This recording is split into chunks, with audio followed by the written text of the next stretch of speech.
گزارے کیسے زندگی، آؤ علماء سے پوچھ لیں، آئے جو مشکل پیش کوئی، آؤ علماء سے پوچھ لیں۔ الحمدللہ رب العالمین والصلاة والسلام علی سید المرسلین، اما بعد فاعوذ باللہ من الشیطان الرجیم، بسم اللہ الرحمن الرحیم۔ الصلاة والسلام علیک یا رسول اللہ وعلی آلک واصحابک یا حبیب اللہ۔ الصلاة والسلام علیک یا نبی اللہ وعلی آلک واصحابک یا نور اللہ۔ میٹھے میٹھے اسلامی بھائی اور مدنی چینل کے ناظرین، سلسلہ دارالفتہ اہل سنت میں ایک بار پھر آپ کو مرحبا کہتے ہیں۔ الحمدللہ عز و جل ہمارا یہ سلسلہ علم دین کے پھولوں سے مزین ہوتا ہے، اور آج کل جو ہمارے سلسلے میں گفتگو ہو رہی ہے وہ ہے نماز کے مفسدات، وہ چیزیں جس سے نماز ٹوٹ جاتی ہیں۔ ابتداءً درود پاک کی فضیلت، امیر سنت امیر دعوت اسلامی کا رجب سے متعلق رسالہ کفن کی واپسی، یہ نئی ترتیب کے ساتھ شائع ہوا ہے، مکتبے نے اس کو شائع کیا ہے، اس سے درود پاک کی فضیلت عرض کرتے ہیں کہ سرکار مدینہ راحت قلب و سینہ صلی اللہ تعالی علیہ وسلم نے ارشاد فرمایا، جس نے کتاب میں مجھ پر درود پاک لکھا تو جب تک میرا نام اس میں رہے گا فرشتے اس کے لیے استغفار یعنی مغفرت کی دعا کرتے رہیں گے۔ صلو علی الحبیب صلی اللہ تعالی علی محمد صلی اللہ علیہ وسلم۔ مدنی چینل کے ناظرین اچھی نیتوں کے ساتھ سلسلے کے آخر تک شریک رہیے۔ الحمدللہ ہمارے ساتھ دارالفتہ اہل سنت کے مدنی عالم اسلامی بھائی تشریف فرما ہیں، ہم ان کو مرحبا کہتے ہیں اور ان کے لیے دعا بھی کرتے ہیں کہ اللہ تعالیٰ جزائے خیر عطا فرمائے کہ آپ نے ہمیں وقت عطا فرمایا۔ جی حضور، نماز کے مفسدات سے متعلق ہمارا سلسلہ ہے، آج آپ کیا ارشاد فرمائیں گے؟ الحمدللہ رب العالمین والصلاة والسلام علی سید الانبیاء والمرسلین۔ گزشتہ جو ہمارا سلسلہ ہوا تھا اس میں بھی ہم نے نماز کے مفسدات یعنی ان چیزوں کا بیان سنا تھا جو نماز کو توڑ دیتی ہیں، جن سے نماز ٹوٹ جاتی ہے، نماز پھر نئے سرے سے ہمیں پڑھنی ہوگی، اور اس میں تقریباً 29 ایسے امور ہیں کہ جن سے نماز ٹوٹ جاتی ہے، اور بھی ہیں لیکن امیر اہل سنت دامت برکاتہم العالیہ نے تقریباً 29 کو یہاں پہ ذکر فرمایا ہے۔ 9 کا بیان ہمارا گزشتہ سلسلے میں ہو چکا تھا، اب مزید آگے ان امور کا بیان ہم سنیں گے کہ جن کا نماز میں نماز پڑھنے والے سے صادر ہونا نماز کو توڑ دیتا ہے، ان کو نماز کے مفسدات کہتے ہیں۔ اس میں سے ایک یہ ہے کہ درد یا مصیبت کی وجہ سے آہ، اوہ، اف، تف، یعنی نماز پڑھتے پڑھتے گرمی لگ رہی ہے، اف اللہ۔ اب یہ اف کا لفظ جو نکلا، اس اف کے لفظ سے یا تف کے لفظ سے، یا نماز پڑھتے ہوئے کسی کی کوئی ایسی حرکت نازیبہ دیکھی منہ سے نکلا تف ہے، تو اس طرح مصیبت درد کی بنا پر عام طور پہ یہ الفاظ نکلتے ہیں، تو یہ آہ اوہ جس کو ہم کہتے ہیں کہ کراہنا تکلیف کی بنا پہ، تو اگر کوئی نماز کی حالت میں اس طرح سے آواز نکالے گا یا آواز سے رو رہا ہے اور آواز سے رونے کے ساتھ ساتھ حروف پیدا ہو گئے، یہ تو جو عام طور پہ جیسے بچے روتے ہیں تو اس طرح بس اوقات بڑے بھی ایسے دھاڑے مار مار کے رو رہے ہوتے ہیں، اور جو رونے کی ایک انداز ہے تو اس طرح آواز نکل جائے روتے ہوئے، تو اس طرح بھی نماز اگر اس میں رونے سے آواز پیدا ہوتی ہے تو اس طرح رونے سے نماز ٹوٹ جائے گی۔ ہاں اگر خوف خدا کی بنا پر یا کوئی مشقت ایسی آ گئی، پریشانی آ گئی، یا کسی عزیز کا انتقال ہو گیا یا والدین میں سے کسی کا انتقال ہو گیا، اب اس صورت میں نماز پڑھتے پڑھتے ان کی وجہ سے بھی رونا آ رہا ہو، صرف آنسو نکل رہے ہیں اور آواز پیدا نہیں ہو رہی، تو اس صورت میں رونے سے نماز نہیں ٹوٹے گی۔ اسی طرح بس اوقات امام صاحب قرآن پاک پڑھ رہے ہیں اور عربی بھی سمجھ میں آ رہی ہے، قرآن پاک کی مضمون بھی سمجھ میں آ رہا ہے، اب اس میں خوف خدا کا کوئی تذکرہ ہے آیات میں یا جہنم کا تذکرہ ہے، اس بنا پہ اگر کوئی رو رہا ہے تو اس صورت میں روتے ہوئے نماز میں رونا یہ ایک اچھی چیز ہے، تو اس طرح آنسو بہہ گئے تو اس سے بھی نماز نہیں ٹوٹے گی۔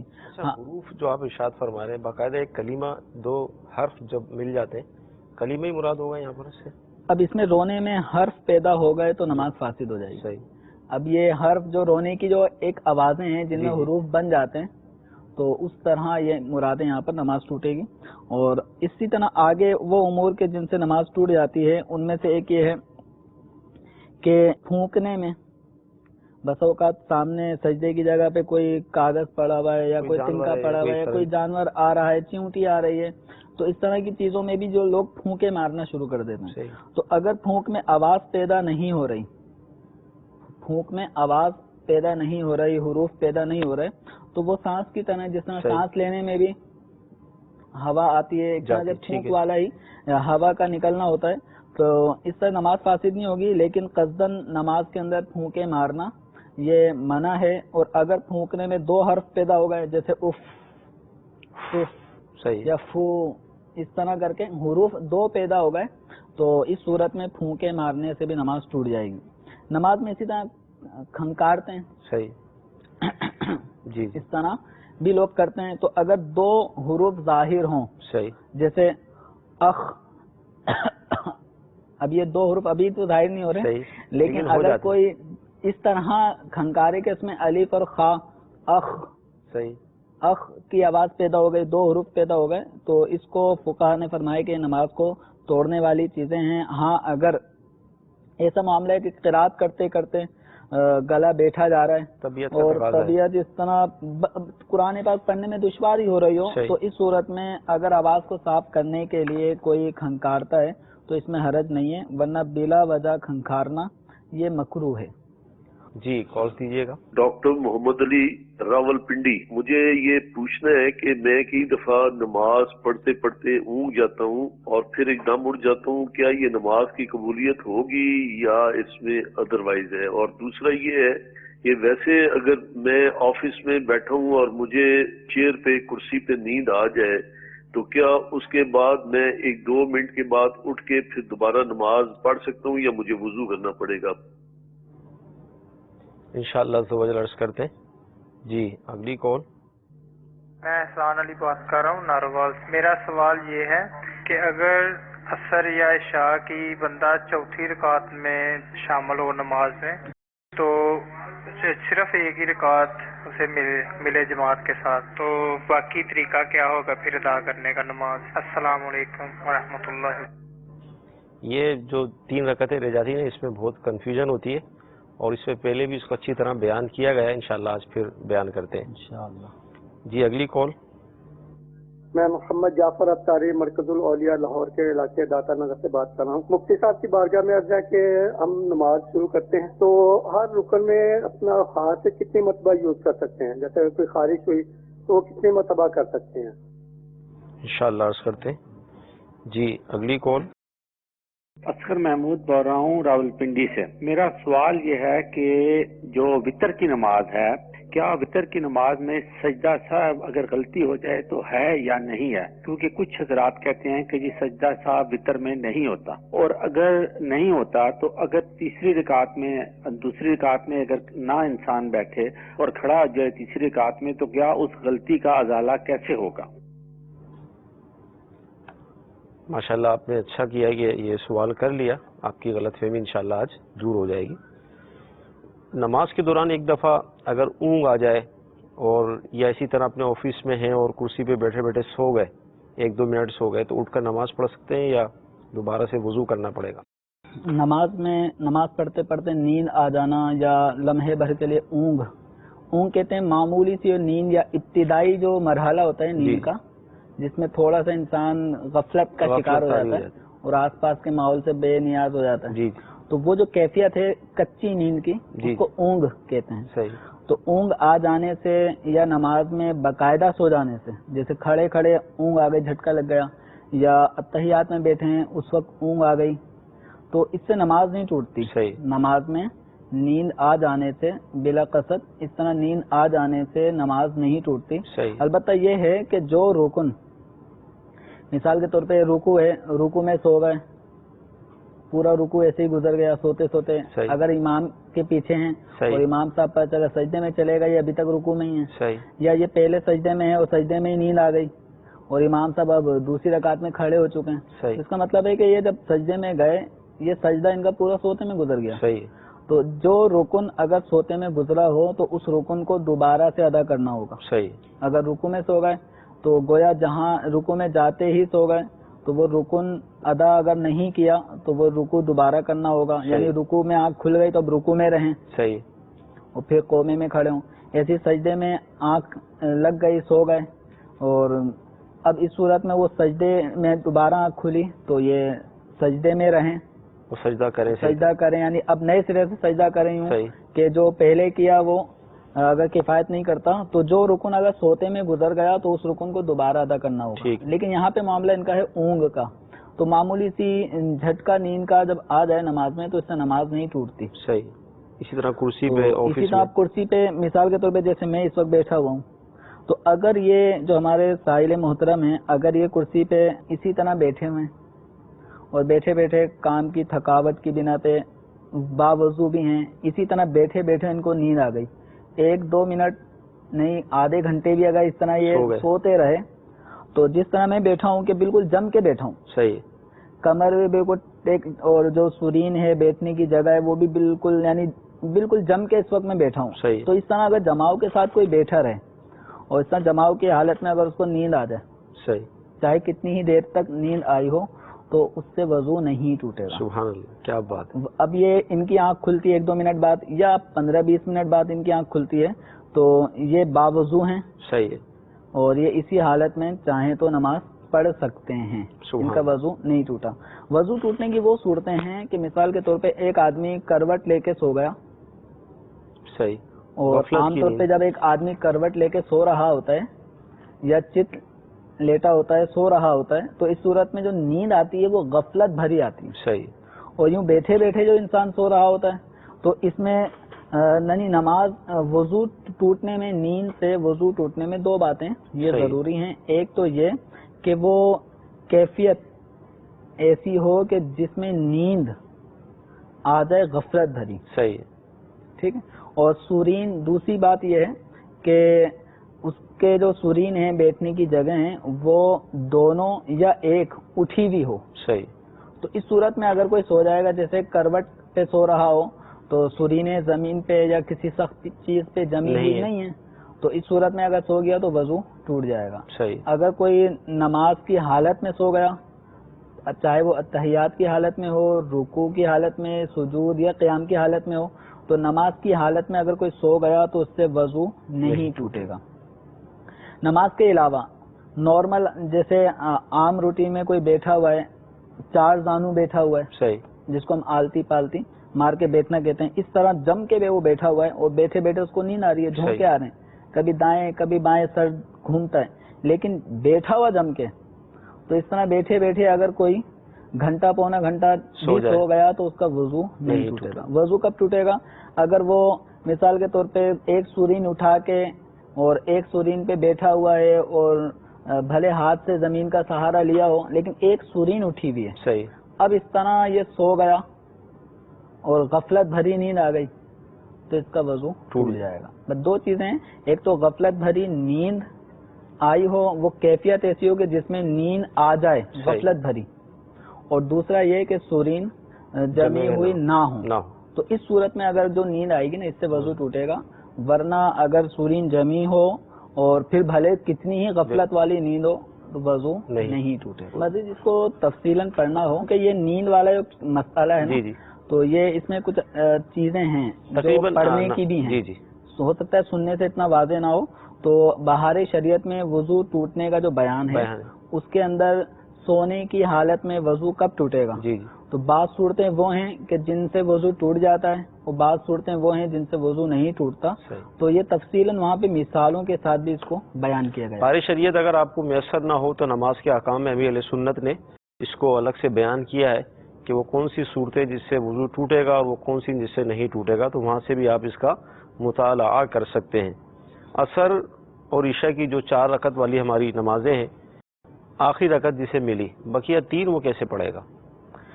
دیکھیں اس میں میں چاہتا ہوں کہ چاروں رکعتوں کے حوالے سے بیان کر دوں. کسی کی 1 رکعت نکلی کسی کی 2 کسی کی 3 اور کسی کی 4 ہی نکل گئے. تو یہ پورا مسئلہ اب سرے نو پھر دوبارہ بیان کرنے کی سعادت حاصل کرتا ہوں. جی اگر کوئی شخص اس وقت آیا جب امام جو ہے وہ دوسری رکعت پڑھ رہا تھا، یعنی اس کی ایک رکعت فوت ہو گئی، اب یہ نماز کس طرح ادا کرے گا؟ اس کو نماز اس طرح ادا کرنی ہے کہ جب یہ امام سلام پھیرے گا تو یہ کھڑا ہوگا، یہ کھڑے ہو کر اپنی وہ چھوٹی ہوئی پہلی رکعت پڑھ رہا ہوتا ہے، اپنی چھوٹی ہوئی پہلی رکعت پڑھ رہا ہوتا ہے. اور پہلی رکعت کے اندر چونکہ ثنا پڑھتے ہیں، سبحانک اللہم و بحمدک، ثنا پڑھی جاتی ہے، تو یہ امام کے ساتھ جو اس نے نماز پڑھی ہے دوسری، تیسری اور چوتھی، اس کی چھٹی ہے پہلی رکعت، اور پہلی رکعت میں ثنا پڑھی جاتی ہے سبحانک اللہم. تو یہ کھڑے ہو کر پہلے ثنا پڑھے گا، پھر تعوذ، تسمیہ، اور پھر سورہ فاتحہ، پھر تسمیہ، پھر سورت ملا کر اپنا رکوع سجود کر کے نماز مکمل کر دے گا. اچھا، اگر کسی کی 2 رکعتیں نکلی ہوں، تیسری رکعت میں شامل ہوا ہو یا دوسری رکعت کے اتحیات میں شامل ہوا ہو، 2 رکعتیں فوت ہو گئیں، تو اب اس کو ملی ہے امام کے ساتھ تیسری اور چوتھی رکعت. اس کی چھٹی ہیں پہلی اور دوسری رکعت. تو چونکہ پہلی اور دوسری رکعت میں سورہ فاتحہ کے ساتھ سورت ملائی جاتی ہے، تو اس نے پہلی اور دوسری میں سورت ملانی ہے. اب کیا طریقہ ہوگا؟ امام کے سلام پھیرنے کے بعد کھڑا ہوگا، چونکہ پہلی رکعت میں ثنا پڑھتے ہیں تو پہلے سبحانک اللہم ثنا سے ابتدا کی جائے گی، تعوذ، تسمیہ، سورہ فاتحہ، سورت ملائے، رکوع سجود میں چلا گیا. یہ اس نے جو اب ادا کی ہے یہ اپنی فوت شدہ پہلی رکعت ادا کی ہے، اور پہلی رکعت کے بعد کھڑے ہو جاتے ہیں. تو یہ کھڑا ہو کر اپنی ایک رکعت اور ملائے گا، اور دوسری رکعت میں چونکہ سورہ فاتحہ کے بعد سورت ملانا واجب ہے، تو اس میں بھی یہ سورہ فاتحہ کے ساتھ سورت ملا کر رکوع سجود کر کے اپنی نماز مکمل کر لے گا.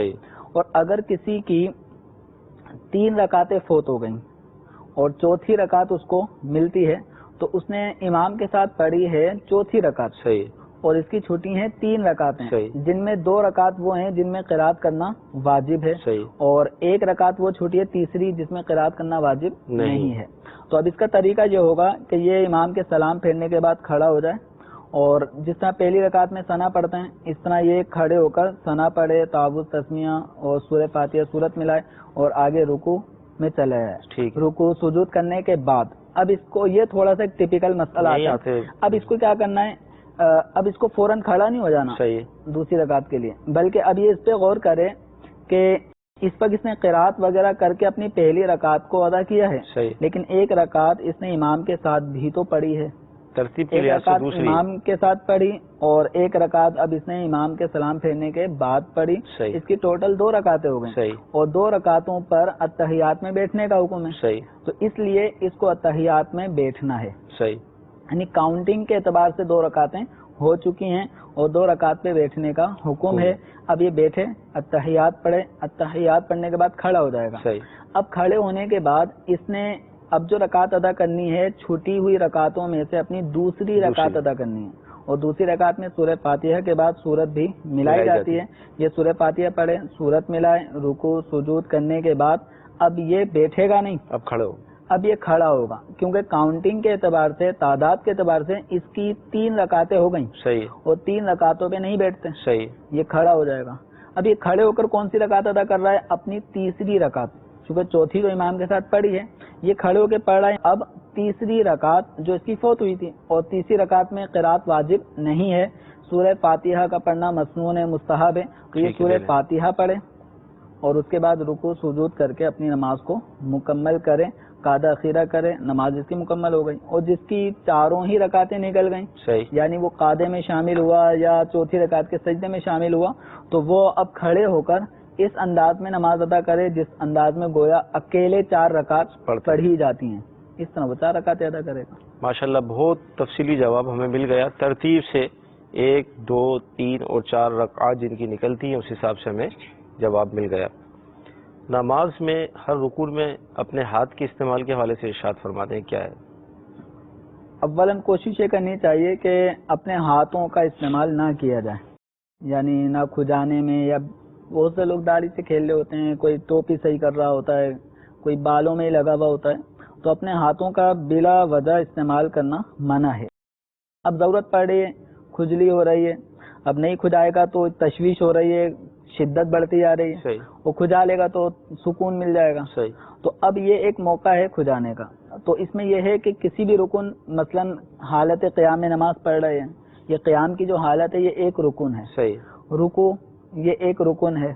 اسی طرح سجدہ یہ ایک الگ رکن ہے. اتحیات میں جو بیٹھتے ہیں یہ ایک الگ رکن ہے. قوما رکوع کے بعد جو کھڑے ہوتے ہیں یہ ایک حالت ہے, یہ کیفیت ہے. اس طرح ایک سجدہ کرنے کے بعد جو جلسے میں بیٹھتے ہیں یہ ایک کیفیت ہے. تو ایک رکن جو نماز کا ہے, اس رکن کے اندر 2 مرتبہ تک کھجانے کی اس کو اجازت ہے. مثلا نماز کی حالت قیام میں اگر کھجلی ہو رہی ہے تو کھجا لیا, یہ ایک دفعہ ہو گیا. اب اس کے بعد پھر دوبارہ کھجلی ہو رہی ہے تو پھر دوبارہ کھجا لیا, یہ 2 دفعہ ہو گیا.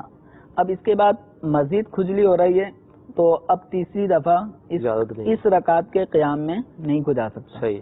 اب یہ رکوع میں چلے جائے, رکوع میں وہ کھجلی کو دور کر دے کھجا کر. صحیح. اب رکوع میں بھی 2 مرتبہ ہی کھجا سکتا ہے, ایسی سجدے میں 2 مرتبہ کھجانے کی اجازت ہوگی, لیکن دونوں ہاتھوں کا بیک وقت استعمال.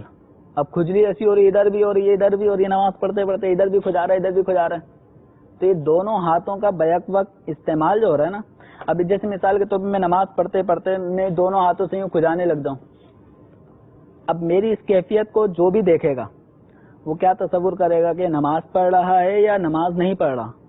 تو جو بھی اس طرح میرے دونوں ہاتھوں سے بیک وقت کھجانے کو دیکھے گا تو وہ یہ سمجھے گا کہ نماز نہیں پڑھ رہا. تو نمازی کا ایسا کام کرنا کہ جس کو دیکھنے والا اس کو نماز میں گمان نہ کرے, یہ عمل کثیر کہلاتا ہے, اس سے نماز ٹوٹ جاتی ہے. تو دونوں ہاتھوں کا بیک وقت استعمال کرنا منع ہے. اور کھجانے کی جہاں تک ہے تو 2 مرتبہ تک کھجا سکتے ہیں. 3 مرتبہ ایک رکن میں کھجایا تو نماز ٹوٹ جائے گی. اب ہم دوسری رکعت کے لیے کھڑے ہو گئے تو دوسری رکعت میں پھر دوبارہ موقع ملا ہے, اگر ضرورت ہو میں ہمیں 2 دفعہ موقع ملے گا. ایسا نہیں ہے کہ قیام میں 2 دفعہ تھا, پہلی رکعت میں کھجا لیا تو اب دوسری رکعت میں نہیں کھجا سکتے, ایسا نہیں ہے. اچھا, اس میں الٹے ہاتھ کے استعمال پہ بھی لوگوں کو ایک کنفیوژن ہے.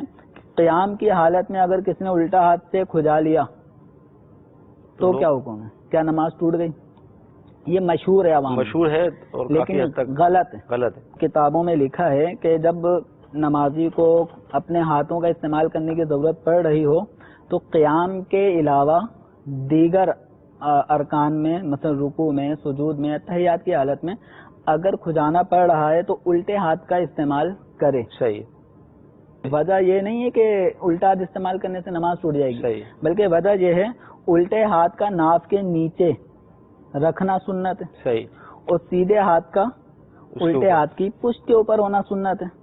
تو اب جب حالت قیام میں وہ الٹے ہاتھ کو استعمال کرے گا تو ہاتھ کہاں رکھے تو الٹا ہاتھ اپنی جگہ سے ہٹ گیا, سنت سے نکل گیا. یہ اب سیدھے ہاتھ کا ہونا تھا سنت الٹے ہاتھ کے اوپر, نکل گئی. اب سیدھے ہاتھ بھی وہ پیٹ پہ آ گیا جس کی جگہ یہ تھی, تو 2 سنتیں فوت ہو گئیں. الٹے ہاتھ رکھنے کی جگہ سے وہ ہٹا, وہ سنت فوت ہوئی. سیدھا ہاتھ اپنی جگہ پہ نہ رہا, یہ سنت بھی فوت ہو گئی. تو جب ہمیں ضرورت پڑ ہی رہی ہے ہاتھ کے استعمال کی تو کم سے کم سنتیں فوت ہوں. تو وجہ یہ ہے کہ حالت قیام میں اگر کھجانا پڑے تو سیدھا ہاتھ استعمال کریں تاکہ الٹا ہاتھ اپنی موضع سنت پر ہی رہے, اور سیدھا ہاتھ ضرورتاً کھجا کے فارغ ہو کے دوبارہ اپنی جگہ پہ اس کو لے کر آ جائیں. ٹھیک.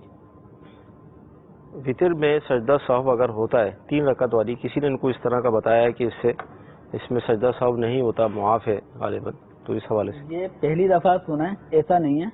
سجدہ سہو کی تخصیص نہ فرض کے ساتھ ہے, نہ سنت کے ساتھ ہے, نہ وطر, نہ نوافل. صحیح. جس نماز میں بھی کوئی واجب اگر بھولے سے چھٹ جاتا ہے تو اس واجب کے چھٹنے کی بنا پہ نماز میں پیدا ہوا نقص, کمی آ گئی, اور یہ کمی اگر سجدہ سہو نہیں کیا جائے گا باقی رہے گی, اس نماز کو پھر نئے سرے سے پڑھنا ہوگا. تو شریعت مطہرہ نے ایک آسان صورت ہمیں یہ عطا فرما دی کہ نماز سے جب نکل رہے ہوتے ہیں, اتحیات پڑھ چکے ہوتے ہیں, تو اتحیات پڑھنے کے بعد سیدھی طرف سلام پھیریں ایک, اور اس کے بعد 2 سجدے کریں.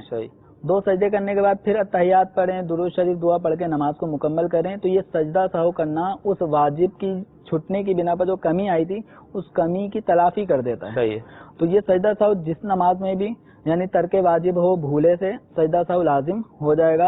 اور خود انہوں نے ایک سوال بھی اس میں ایک مثال کے طور پہ پیش کیا کہ وطر کی حالت میں, وطر کی نماز میں قاعدہ اولا چھوڑ گیا, تیسری میں کھڑے ہو گئے, تو اب کیا کریں گے؟ تو اگر تیسری رکعت میں کھڑے ہو گئے آپ مکمل کھڑے ہو گئے تو اب یہ قاعدہ اولا چھٹنے کی بنا پہ واجب چھٹ گیا، اس کی تلافی سجدہ سہو سے پوری کی جائے گی، اور اگر سجدہ سہو نہیں کیا تو پھر یہ وطر کی 3 رکعتیں دوبارہ پڑھنی ہوں گی۔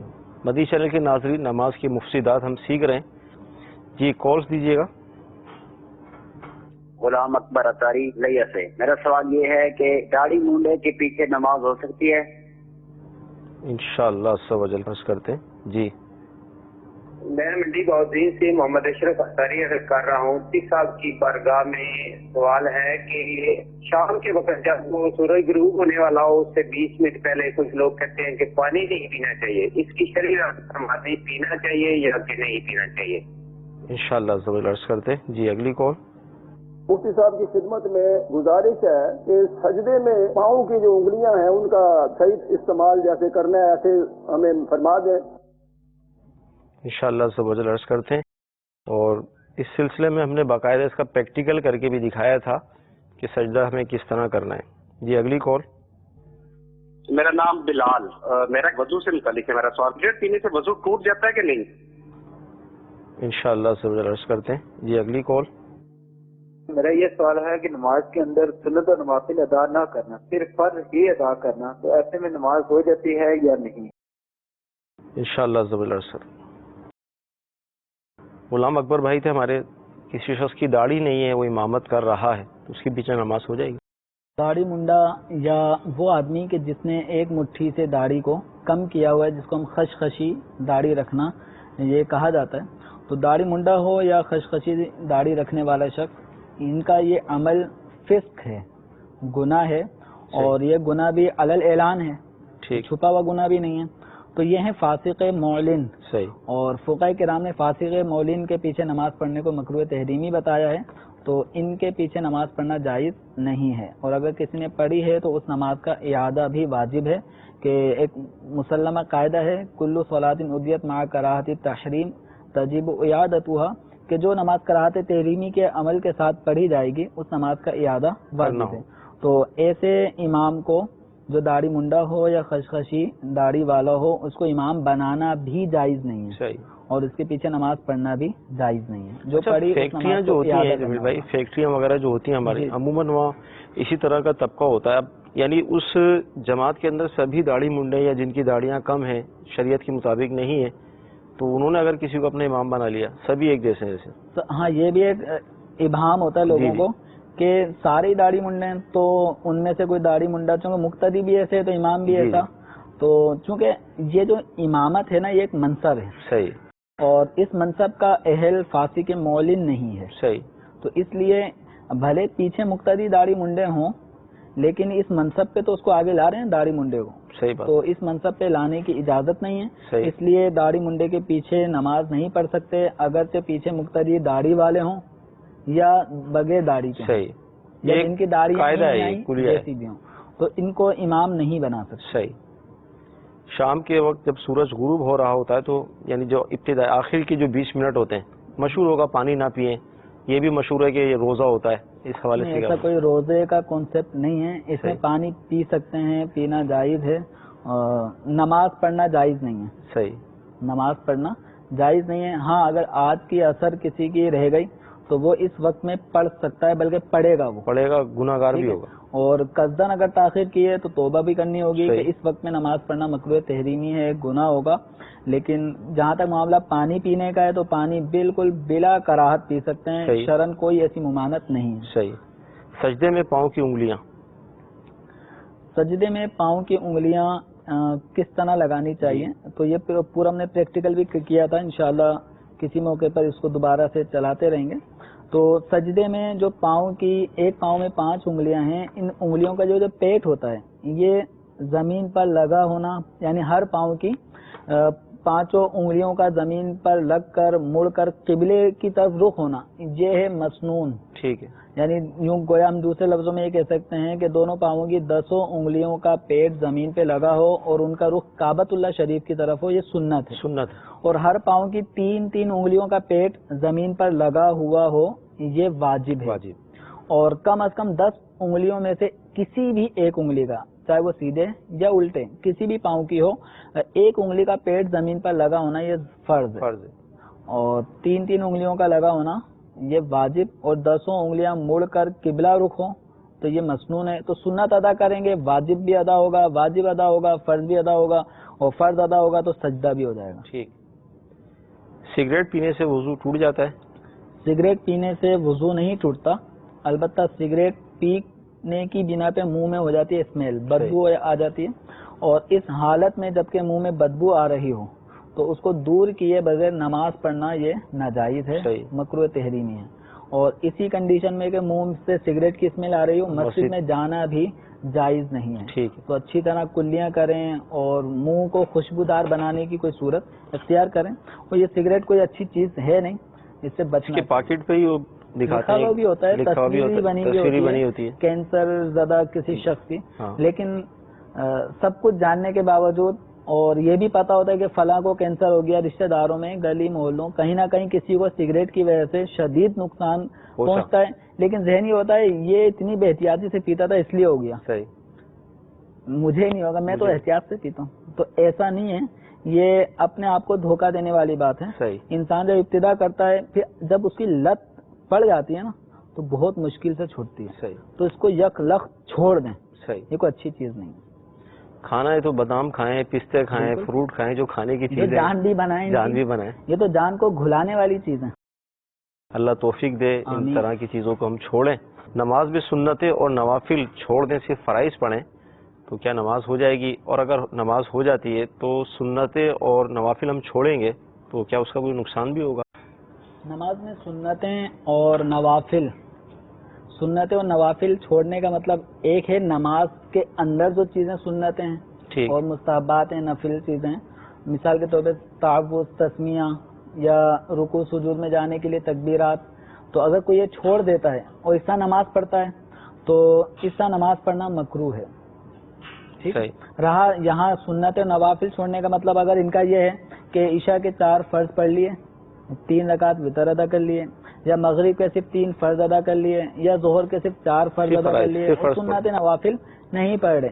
تو دیکھیں سنتیں بعض ہیں موقدہ اور بعض ہیں غیر موقدہ. جیسے عصر اور عشاء کی سنتیں غیر موقدہ ہیں، اگر کسی نے نہیں بھی پڑھی تو گناہ گار نہیں ہے، بس یہ ہے کہ اپنے آپ کو ثواب سے محروم رکھا. ظہر کی جو 4 رکعت ہیں پہلے کی اور 2 رکعت بعد والی، ایسے جمعے سے 4 رکعت پہلے کی بعد والی، اور اسی طرح عشاء اور مغرب کے بعد 2 رکعتیں، فجر کی 2 رکعتیں سنت، یہ سنتیں ہیں موقدہ. اور سنت موقدہ کو چھوڑنا یہ برا ہے، لیکن اس کے چھوڑنے کی اگر کوئی عادت بنا لیتا ہے تو گناہ گار ہوگا. رہا نوافل، تو نوافل پڑھنا یہ بہتر کام ہے، ثواب کا کام ہے، اگر کوئی نہیں پڑھتا تو گناہ گار نہیں ہے. لیکن سنت موقدہ اگر چھوڑنے کی عادت بنا لی کہ صرف فرض ہی ادا کر رہا ہے اور سنت موقدہ نہیں پڑھتا، یہ اس کی روٹین بن گئی، عادت بن گئی، تو اب سنت موقدہ کو چھوڑنے والا گناہ گار ہوگا. تو اپنے آپ کو سنتوں کا عادی بنائیے. اور یہ سنتیں دراصل ہماری جو فرائض نمازیں ہوتی ہیں ان میں جو کمی آ جاتی ہے اس کمی کو پورا کر دیتی ہیں. گویا ہم نے فرض ادا کیے، اس میں کچھ کمی رہ گئی تھی تو ہم نے سنتیں پڑھی. کمی سے مراد کوئی فرض چھوٹ گیا وہ مراد نہیں ہے، یا کوئی واجب چھوٹ گیا وہ مراد نہیں ہے. مطلب یہ کہ اخلاص کی کمی یا جیسی ہونی چاہیے تھی اس طرح نہیں پڑھ سکے، تو یہ ہماری جو سنتیں ہیں، یہ ہماری جو نوافل ہیں، یہ فرائض کی تکمیل کر رہی ہوتی ہیں، اس کو اس درجے تک پہنچا رہی ہوتی ہیں جس درجے پہ ہمارا فرض ہونا چاہیے تھا. مدنی چینل کے ناظرین، دنیا کے سارے کام ہمارے بالکل ایکوریٹ ہو رہے ہوتے ہیں، صحیح ہو رہے ہوتے ہیں، کھانا پینا سونا سارے معاملات. جب بات آتی ہے نماز کی تو ہم یہ چاہتے ہیں کہ نوافل نہ پڑھیں، پھر ہم اس میں یہ اس طرح کی آپس میں بحث کر رہے ہوتے ہیں، یار فرض تھوڑی ہے، واجب تھوڑی ہے، نہیں پڑھیں گے تو گناہ تھوڑی ملے گا. لیکن ثواب کی جو محرومی ہے، جو ثواب سے ہم محروم ہوتے ہیں، کیا یہ بڑا نقصان نہیں ہے؟ تو لہذا اللہ تعالیٰ توفیق دے رہا ہے ہمیں، اگر ہم نماز پڑھتے ہیں تو اس کی توفیق سے پڑھتے ہیں، تو کوشش یہ کریں کہ نماز کو مکمل پڑھنے کی اپنی عادت بنائیں. انشاءاللہ تعالیٰ یہ سنت نوافل کل قیامت کے دن نامہ اعمال میں رکھی جائیں گی، اور انشاءاللہ ان کی برکت سے ہمارا پڑھنا نیکیوں کا بھاری ہو جاتا ہے، تو یہ ہمارے لیے ذریعہ نجات بھی بنیں گی. تھوڑا غور کیا جائے، مثال کے طور پہ اگر کسی آدمی کو ہم 8 گھنٹے کے لیے ملازم رکھتے ہیں، 8 گھنٹے کام کر لیا اس نے، لیکن کمپنی میں کام اب بھی بہت ہے، تو لوگ اپنے آفیشلی ٹائم کے بعد اوور ٹائم بھی دیتے ہیں، اور اوور ٹائم کی درخواستیں دیتے ہیں صحیح کہ ہمیں اوور ٹائم، چونکہ اوور ٹائم آفیشلی ٹائم کے مطابق اس کا جو پر آور ہے وہ تھوڑا مہنگا ہوتا ہے، تو لوگ اپنے 15 گھنٹے بھی کام کر رہے ہوتے ہیں، 10 گھنٹے بھی کام کر رہے ہوتے ہیں، اوور ٹائم لگا کے لگی بندی جو تنخواہ ہے اس کے ساتھ ساتھ اور بڑھا دیتے ہیں اوور ٹائم لگا کے، تاکہ زیادہ سے زیادہ سیلری ملے، زیادہ اچھے انداز میں اپنی زندگی گزار سکوں. تو یہ دنیا کی مختصر ترین زندگی میں ہم آفیشلی ٹائم 8 گھنٹے کے علاوہ بھی مزید 2-4 گھنٹے اور دینا چاہتے ہیں، اور بلکہ کوشش کرتے ہیں ایسی جگہوں پہ جائیں کہ جہاں پہ اوور ٹائم کا آپشن ہوتا ہو، تو اس جگہ کی نوکری کو ترجیح دی جاتی ہے تاکہ مال زیادہ ہم کما سکیں. حالانکہ یہ مختصر دنیا ہے، کتنا ہمیں یہاں پہ رہنا ہے پل کی خبر نہیں ہے، لیکن جو آخرت میں کام آنے والے امور ہیں اس میں ہم صرف لگے بندے صرف فرض و واجب پہ ہی اکتفا کریں اور سنتوں مستحبات نوافل کو چھوڑ دیں، تو یہ کوئی عقل مندی نہیں ہے. صحیح بات. ہمیں آخرت کی طرف اس طرح کے معاملات کو کرنا چاہیے کہ فرائض کے ساتھ ساتھ سنتیں مستحبات نوافل یہ ادا کریں. اور حدیث مبارکہ بخاری شریف کا جو مضمون ہے کہ اللہ تبارک و تعالی میں فرائض سے بڑھ کر کوئی چیز اللہ تعالیٰ کو محبوب نہیں ہے. پھر اس کے بعد فرمایا گیا کہ اب بندہ جب نوافل ادا کرتا ہے تو اللہ تعالیٰ کا قرب پاتا رہتا ہے. صحیح بات. تو نوافل قرب الہی حاصل کرنے کا ذریعہ ہے. فرائض تو اللہ تعالیٰ نے فرض کیے ہیں، بندے نے ادا کرنے ہی ہیں. صحیح. اب نوافل جب ادا کرے گا اس میں دیکھا جائے گا کہ اس کو اللہ سے کتنی محبت ہے. یہ نفل نماز کس کے لیے پڑھ رہا ہے؟ صحیح. اللہ کے آگے اللہ کے لیے. تو اللہ سے جتنی محبت ہوگی اس کا اظہار بھی ہو رہا ہے. صحیح. تو جو جتنے کثرت کے ساتھ نوافل ادا کرتا ہے، نوافل سے مراد جو فرض نہیں ہے اس میں سنتیں بھی آ جائیں گی، نوافل بھی آ جائیں گے، تو جو ان کاموں کو ادا کر رہا ہوتا ہے اور عبادت کی کثرت کر رہا ہوتا ہے تو وہ قرب الہی پا رہا ہوتا ہے. اور جب قرب الہی پا لیتا ہے تو پھر کیا کچھ اس کی عظمتیں ہوتی ہیں، یہ بھی احادیث کے اندر مضمون موجود ہیں. مدنی چینل کے ناظرین، کوئی تو وجہ ہوگی اس کی جو شریعت نے ہم پر یہ مقرر کی ہیں. اب ہم اپنی طرف سے کوئی وجہ نکال لیتے ہیں اور مطلب مستحب فرض واجب کی تقسیم کر کے، ہاں ضرورت ہے آپ کسی سفر میں گاڑی 5 منٹ کے لیے رکی، آپ کے پاس وقت نہیں ہے، وہ رعایتیں موجود ہیں، لیکن اپنے گھر میں ہیں، اپنے شہر میں ہیں، سہولت بھی ہے، وقت بھی ہے، پھر ان سنتوں و نوافل کو ادا نہ کرنا یہ ایک بہت بڑا نقصان ہے.